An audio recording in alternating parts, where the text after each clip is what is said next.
This is Prunus cer, Krauter Visuvius, purple leaf plum. And a very popular tree. You can see how they've used a few of these down the side of this building. And obviously its main characteristic that it's used for is the beautiful deep purple color. I like this plant a lot. I really love the foliage color, and you know, it's kind of the quintessential reason we use colored foliages is that if you've got a lot of green around, this is going to show up, and it gives you 8 months of interest as long as the leaves are on there.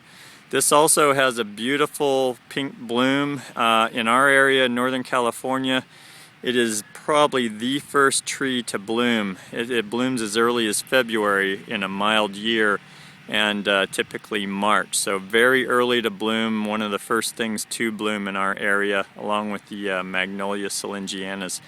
So these trees that you're looking at are about 25 to 30 feet tall, and they're about 15 plus years old. So they've reached their mature height. They really shouldn't get any taller than this, maybe a little taller, but they've kind of capped out.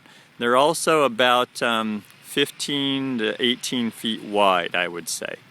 So what I like about it is the foliage color, the bloom, obviously, and just using that in contrast with greens. The challenge with this plant, and it's a big one for me, and if you're a professional designer, this is an important point. These aren't supposed to produce any fruit, but they do. And when they do, oh, here we are. I'm going to look at this over here underneath the tree. And when they do, it falls on the ground and creates a mess. So yes, they're small, but they're messy.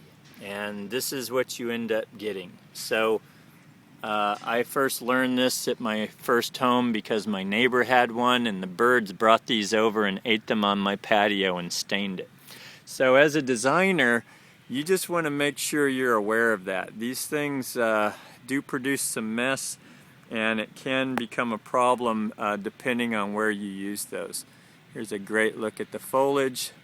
Now, the other thing you'll notice though is these leaves are kind of chewed up here, and these can get scaled pretty badly.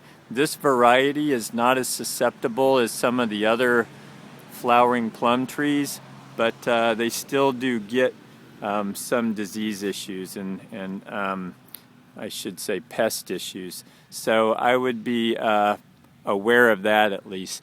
But these are older trees. They look very healthy to me, and I don't think that's a reason to stay away from them so much as if I'm using these, I like to use them in a ground cover area where the little bit of fruit that's going to fall isn't creating a problem for wherever I used it. And that is Krauter Visuvius flowering